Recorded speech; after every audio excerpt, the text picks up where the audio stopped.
Well, it's a great privilege to be here, and I deeply appreciate the words of the ambassador and of my old friend, Ronnie Chan. Well, maybe we should start with what the ambassador said at the end, that the challenge is to try to find some way for the U.S.-China relationship to move from crisis to crisis to something of a more common or shared nature. How are we going to do that? Well, we are now in an international situation for which there's no precedent in history. On the one hand, there is turmoil in many parts of the world. At the same time, there's a series of problems that can only be dealt with on a global basis. Issues like environment, energy, nuclear proliferation, cyberspace, and that makes it imperative for the two strongest nations that are existing in the world today to move in a cooperative manner. Because if they don't, every issue in the world will become an issue between great powers, and the danger of matters getting out of control and the loss of the possibility for creative joint efforts would be a tragedy. So any evolution of a relationship really needs actors to do something. What do you think both the United States and China, the leadership of each of these two countries, could do, and perhaps should do, to try to move us substantially in the right direction? Well, the leaders of the two countries now meet quite frequently. But it is in the nature of day-to-day policy that they tend to concentrate on the issues that are before them at the moment. What needs to be done as a next step is to try to discuss a vision of the future that we would like to bring about, both China and the United States. And that we then think of common projects that can be done jointly, so that there is an experience of working together not only in the abstract, but on a series of concrete issues that are before us. And that's why in my book I talked about a Pacific community that links us together in some joint enterprises. And what these are, that is what should be determined in these meetings. And then that should be supported by so-called track 2 efforts that can be done through organizations such as this, where serious and concerned individuals try to fill in the design. You know, I should tell all of you who've not done so, Dr. Kissinger's book is, I've been finding it extremely interesting. It's a curious book because it begins with history for about half of it, and then it goes into your life, your experience. And you clearly have a fascination with history. And I wonder, given that sort of study that you did to find sort of the roots of Chinese conceptions of diplomacy, what do you think the Chinese vision of the future is? Where do you think that the history as China is living it is moving towards? That's really a very good question. You wrote a dissertation, did you not, on Hegel? I wrote a dissertation in, of staggering profundity. Well, let's reduce it down to the fact that not on Hegel, on Spengler, Toynbee, and Kant. well, let's As an try to undergraduate, focus a little on the motion of history. I think both China and the United States face this problem. We both believe we are an exceptional society, that we have values of universal relevance. Americans tend to believe that they can be spread by conversion, that everybody can learn them. The Chinese believe first that they're bound by the Chinese culture and that the Chinese influence spreads by example rather than by conversion. China has not had, until recently, an experience of having to deal with countries of similar magnitude. So what China would probably attempt to do is to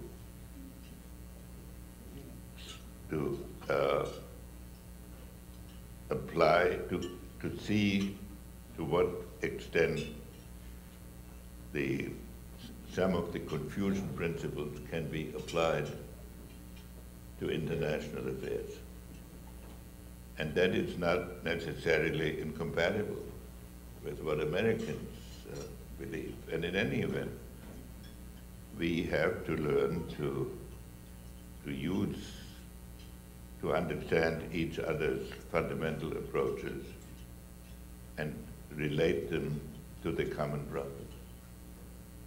You've been often criticized, and sometimes very sternly, for insufficiently, in the view of your critics, embracing the notion of sort of the American principle of democracy and human rights. Now, forgetting for a minute whether the criticism is justified, what do you think the proper posture of America ought to be at this point in history towards China on those principles, which, as you point out, you can be very messianic about? Human rights and democracy are fundamental principles of American thinking. And they will be affirmed and should be affirmed by the United States as objectives of American policy. Where I part company on occasion, it's the attempt to achieve them by sanctions and pressure. I strongly favor affirming them by example, and we have every right, and indeed every duty, to affirm what we believe in. But I also believe that the evolution of societies, and including a society with a long history of China, has in important ways to be left to its own internal dynamics, in which we have towards which we have attitudes. But as a basic principle, I have preferred a policy of engagement to a policy of confrontation. Do you think, by that logic, then the best that this country could do is to be a better example and leave it pretty much at that? No, there can be events to which we express our opinion. But we should, when we conduct policies that amount to a deliberate promotion of regime change in other countries, we will generate intense resistance. And we have to see that in relation, we have to see those measures in relation to other objectives in which the preservation and creation of a peaceful world is also an important moral value. I think if there's one thing that you were most known for, it's that this idea that there can be breakthrough moments. And in fact, we did experience such a moment in the early 70s. And I wonder if you imagine... but you can't invent them. You can't invent them. You can understand them and exploit them. But if you try to conduct foreign policy through a series of breakthrough moments, you will create chaotic conditions. And to what degree do you think that the ability to seize such moments depends upon having very strong leaders on both sides who can act deliberately without being bogged down in too much factionalism, debate, or inter-party What stuff? you need is a Chinese concept, which I think is called shu, which relates to there's no English word for it. It's the confluence of forces, the propensity of events in their totality, and the momentum that these events generate. In order to have a breakthrough, one needs the ability to understand that events are related and have a history if one wants to project them into the future. I know the implication of your question is that democracies cannot do that, but that isn't true. Well, and yet we did it in 1970. That's what I mean. Yeah.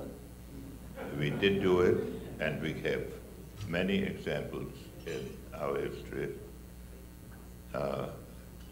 where breakthrough thinking occurred.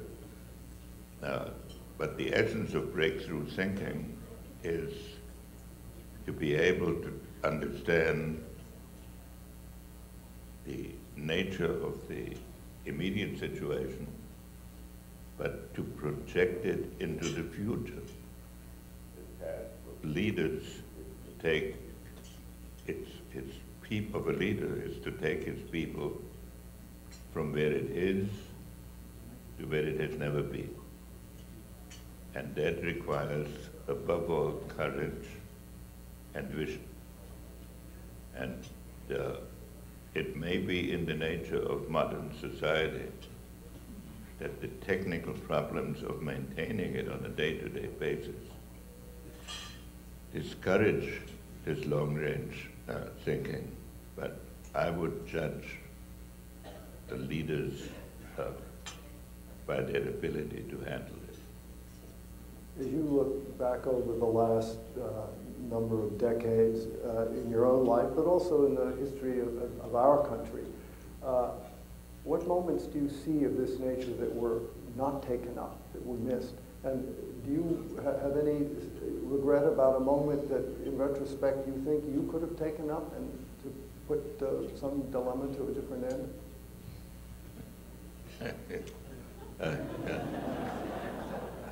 And you've wrestled with some pretty tough ones. No, for better or worse, I served in a very turbulent time, and profound national divisions. So I would like to think that while mistakes were undoubtedly made, that we didn't miss any breakthrough moments, and that we seized some in the Middle East, and we had the good fortune of being able to serve at a moment when a breakthrough to China was possible. But there may be others who have a better vision. Well, finally, let me ask you, because I'm sure everybody out here is going to want to read it. If you had to sum up in a somewhat sound-bitten way what you think your book is trying to say to us, and why you wrote it, what would you say? Well, of course, I'd say, if I can sum up 600 pages in one sentence. Go ahead and take two. Then I missed something. What I try to do is three things. To explain, to the best of my understanding, based on 40 years of experience, the conceptual interaction of Chinese and Americans in dealing with their problems, how each side looks at this, and to illustrate that with a series of concrete examples from the beginning of the interaction after the communist victory in the Chinese Civil War. The second was to illustrate how this translated itself into the actual interaction. The third was to explain why that relationship is so crucial for peace and progress in the world, and how both sides, and I repeat, both sides have to adjust their traditional thinking or their historic thinking to the new necessities. And why I wind up with saying we have to go from crisis management to a sense of community, of things we actually do together. I also understand as a historian and as a practitioner that it's not what history teaches you. History teaches you that this might lead to conflict. So the challenge of our time is to transcend that part of experience and to move towards a sense of community. Those are the themes of the book, and there are many detailed examples that illustrate this. And are you optimistic? I'm determined. That you are. Thank you.